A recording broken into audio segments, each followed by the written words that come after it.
Olá, bom dia, boa tarde, na verdade, né? Você que está acompanhando a programação da TV Ceará. Daqui a pouquinho a gente volta a apresentar a programação normalmente. Agora, a gente está, durante todo este domingo, acompanhando as eleições, né, do segundo turno, eleições municipais, que aqui no Ceará acontece em Fortaleza e Caucaia. Teremos informações atualizadas durante todo o dia de hoje. E para evitar sobrecarga no sistema, o Tribunal Superior Eleitoral bloqueou o download do aplicativo e-Título neste domingo. O programa para celular é uma versão digital do título de eleitor e pode ser atualizada para justificar a ausência no voto, além de substituir o título físico na hora da votação. É permitido o download de atualizações do aplicativo apenas para quem estiver com a versão desatualizada. O acesso ao programa será normal ao longo do dia para quem já tiver baixado aí o aplicativo. A gente vai então com mais informações direto com o nosso repórter Alisson Oliveira, que está lá no TRE. Alisson, boa tarde.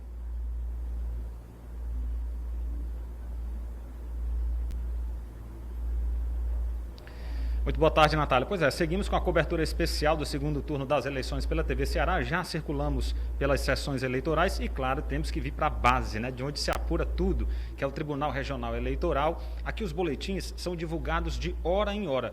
Mas quem fica sempre por aqui, porque ela tem que atender a todo mundo da imprensa, é a coordenadora das eleições, Edna Saboia. Edna, você poderia fazer um pouquinho de um balanço do que aconteceu nessa manhã de votação? Me parece, pelo menos por onde a gente circulou, foi muito tranquilo em relação ao primeiro turno, não é isso? Boa tarde.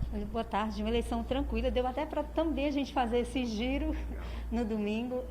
As sessões instaladas, os mesários compareceram em peso, o eleitor também comparecendo e...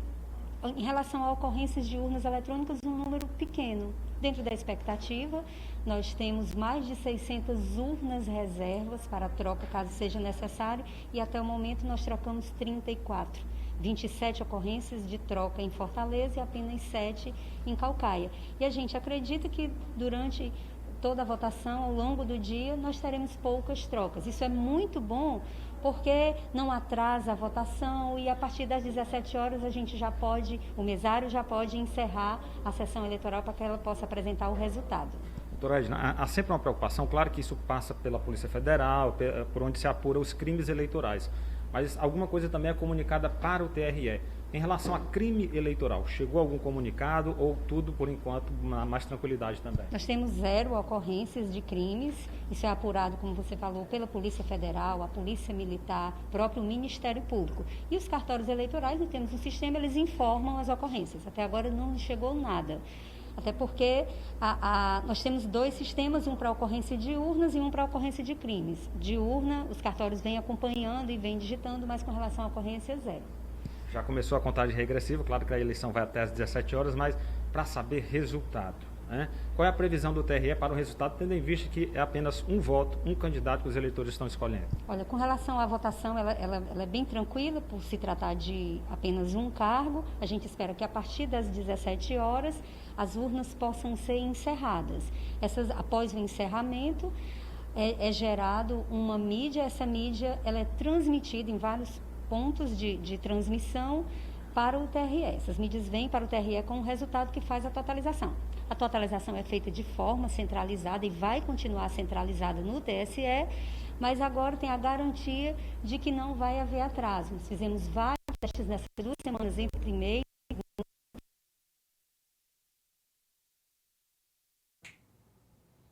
A gente teve, então, um probleminha com a nossa comunicação com o Alisson Oliveira. Podemos voltar a qualquer momento. E o candidato do PROS, capitão Wagner, votou na manhã de hoje e conversou com a imprensa no local da votação.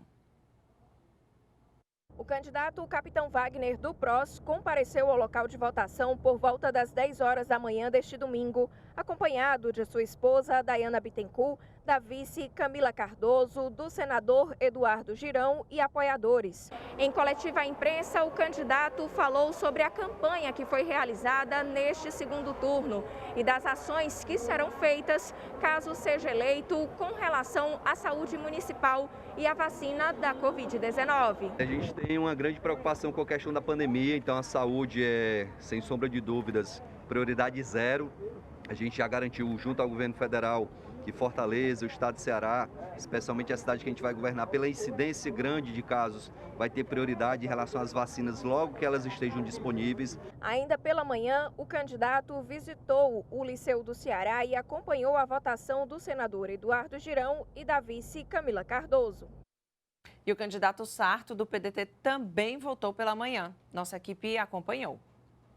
José Sarto voltou por volta das 10h30 da manhã na Associação de Pais e Amigos dos Excepcionais, a APAI, no bairro Luciano Cavalcante. Ele chegou acompanhado do governador, Camilo Santana, do prefeito Roberto Cláudio, o vice Elcio Batista e apoiadores. Antes de ir à cabine, Sarto cumprimentou eleitores e em seguida concedeu entrevista aos jornalistas. A imprensa, José Sarto destacou a importância do apoio que recebeu para o segundo turno. Segundo ele, a união em torno do programa Melhor para Administrar Fortaleza. A nossa candidatura reuniu essas pessoas que amam Fortaleza, os partidos que traduzem o seu sentimento por Fortaleza. E eu quero dizer que eu estou muito grato a Deus, muito grato por ter feito essa jornada.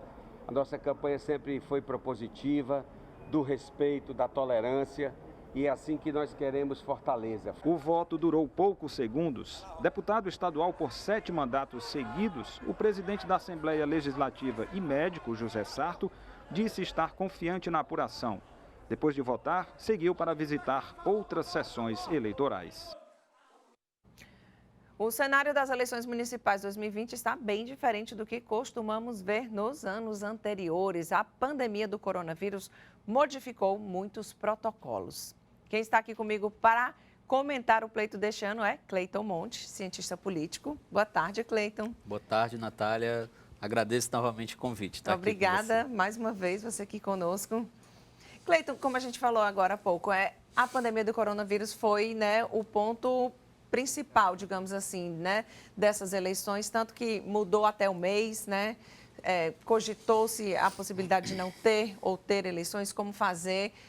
Mudou bastante e isso ficou marcado, nessas eleições? Sim, essas eleições serão lembradas por muito tempo como as eleições da pandemia, porque elas alteraram o cronograma do próprio processo eleitoral, modificou o planejamento da justiça, alterou a forma com que as pessoas pensam a eleição, alterou a estratégia dos partidos, porque tudo aconteceu sem planejamento. Ninguém esperava, ninguém tinha em mente, até basicamente o começo de 2020, que nós teríamos uma pandemia de proporções assim trágicas no Brasil todo. Então isso, de certa forma, mudou a forma de fazer campanha. A campanha de rua, ela foi muito prejudicada porque não podia ser realizada, principalmente nessa reta final. Deu mais força, deu mais atenção às redes sociais, modificou a forma do diálogo dos candidatos, deu maior força àqueles candidatos que tentam a reeleição e, de certa forma, lidaram diretamente com a pandemia. Então, a pandemia, ela alterou radicalmente o processo eleitoral. Você falou aí de redes sociais. As redes sociais já vêm tendo um papel importante na vida aí, de todo mundo. A pandemia mostrou isso também, falando em relação ao comércio, por exemplo. Como é que você viu, então, o uso dessas redes sociais na política? As redes sociais, elas foram fundamentais, justamente porque nós tivemos uma redução da campanha de rua. Então, no Brasil todo, o candidato que não teve, que não utilizou, que não investiu em campanhas, em plataformas digitais, se deu mal.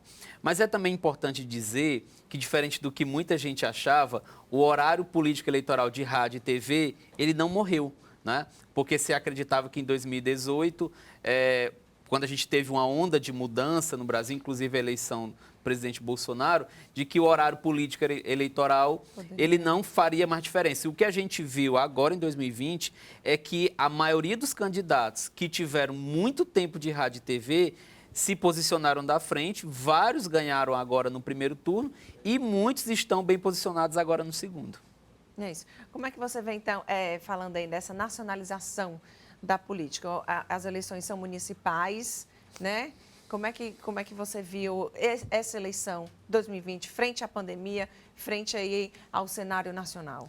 Pronto. A eleição municipal, ela costuma, historicamente, ser uma eleição local, porque o eleitor ele olha para os problemas da cidade. Então, ele visualiza quais são os grandes problemas da cidade. No caso aqui, Fortaleza, geralmente é saúde, né, desde a redemocratização.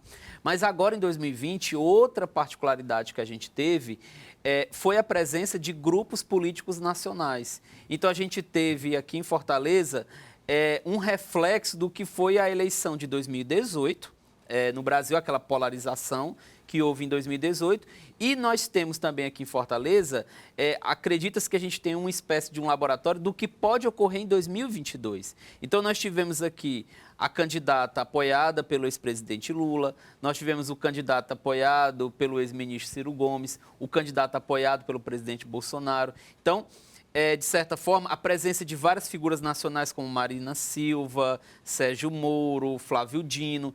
Então, essa campanha de 2020, ela teve um forte teor nacional, tanto Natália, que ela está sendo acompanhada pela imprensa nacional. Quando você vê os boletins da imprensa nacional, você vê que Fortaleza tem destaque justamente porque ela mobilizou uma série de atores nacionais na disputa. Você acha, então, já falando aí, né?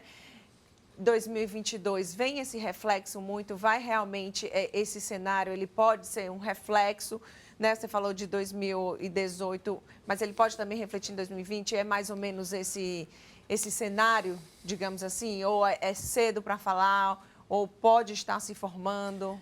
É cedo para falar porque, se a gente for voltar um pouco no tempo, em 2016, o grande partido vitorioso na eleição de 2016 foi o PSDB.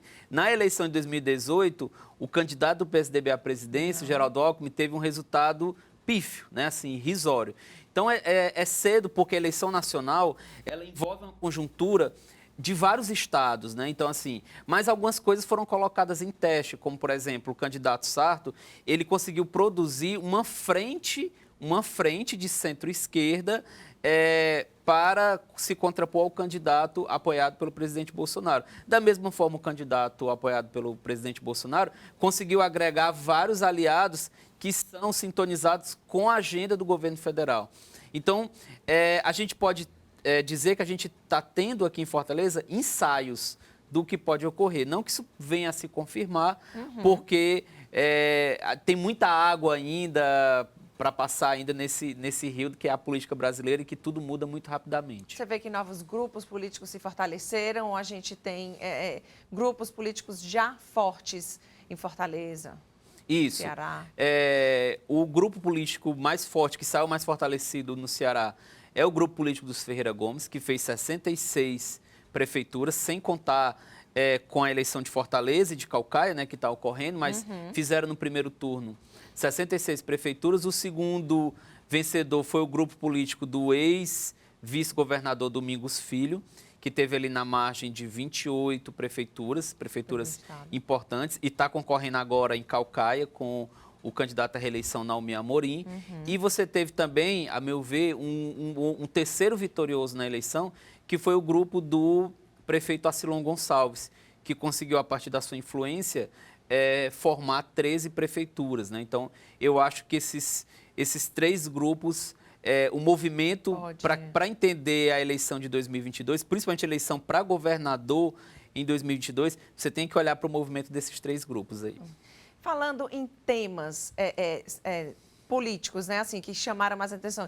Você falou a saúde, que aqui em Fortaleza geralmente é saúde, mas saúde eu acredito que tenha sido, né, um assunto forte, primeiro por conta da pandemia. Todo mundo quer saber qual é o seu posicionamento, como fazer. Saúde ganhou mais força?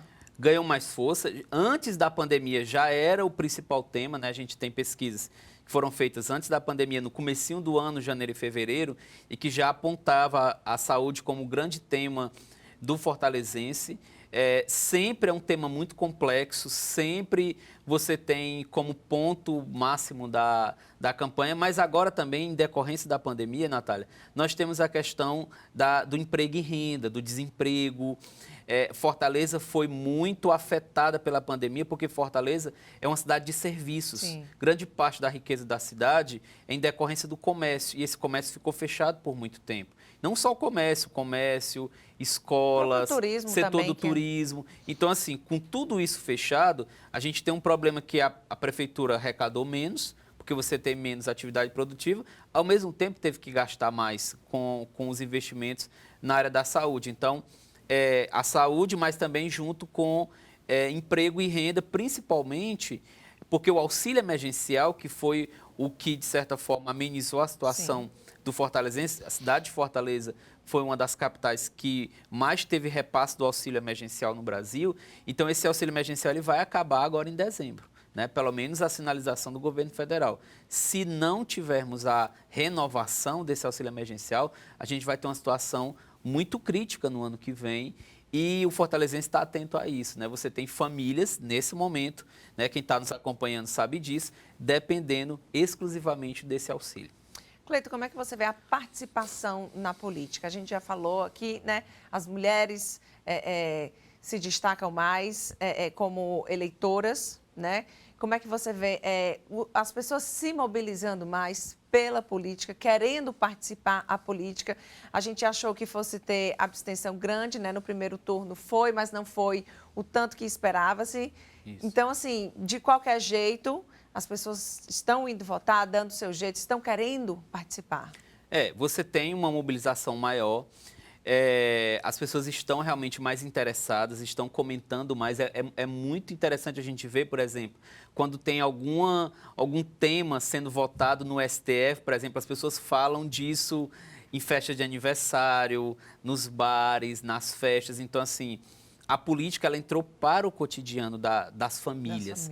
Mesmo que isso gere tensão, porque ao mesmo tempo que você tem forte participação das pessoas, isso se faz de uma forma, muitas vezes, envolvendo ódios, envolvendo realmente uma paixão desenfreada. Você tem várias famílias que apartaram. Nesse momento, agora, nesse dia de eleição que a gente tem, que estão ali vivendo aquelas tensões, um vota num candidato, outro vota no outro. Então, assim, mas há sim um interesse das pessoas, há sim um olhar diferenciado. Eu acredito que as pessoas elas estão começando a perceber que é a partir da política que a cidade se mexe, o Estado e o país, né? Assim, você não é como se diz, né? Não há saída fora da política. Acho que também é chamar a atenção essa história da democracia. É assim a nossa democracia, né? É assim como fazer o nosso papel, né? Chamar a atenção para exatamente isso. Vamos exercer a nossa democracia, que ainda está nas nossas mãos, né? Ainda podemos ter esse poder do voto. Perfeito. É basicamente isso, né? E agora, nas eleições agora de 2020, a gente tem também alguns pontos importantes. Você estava falando agora das mulheres, a gente teve um aumento de mulheres eleitas, também, um crescimento, né? Como um crescimento de candidaturas de negros que foram eleitos também, é importante, candidatos indígenas que foram eleitos, candidaturas LGBTs. Então, assim, em muitas cidades essa ampliação é muito pequena ainda e a representação da mulher ainda está muito aquém do que se espera, mas é um avanço, né? Assim, é algo que a gente não teve retrocesso agora em 2020. A gente está prosseguindo com um certo avanço nesse processo democrático. Obrigada, Cleiton, mais uma vez pela sua participação, pela conversa, né? Muito obrigada. Eu que agradeço, Natália, e parabenizo vocês por essa cobertura, esse trabalho já tradicional, né, da TV Ceará, de acompanhar e fazer análise também do fato político. Parabéns. Obrigada. E um bom resto de domingo, boa votação. Obrigado. Você ainda não voltou. A gente vai ficando por aqui, mas você sabe, estamos durante todo o resto do dia acompanhando as eleições municipais em Fortaleza e também em Caucaia. Você termina com a nossa programação, termina de assistir, né, na verdade, a programação Sanfonas do Brasil. Uma ótima tarde para você.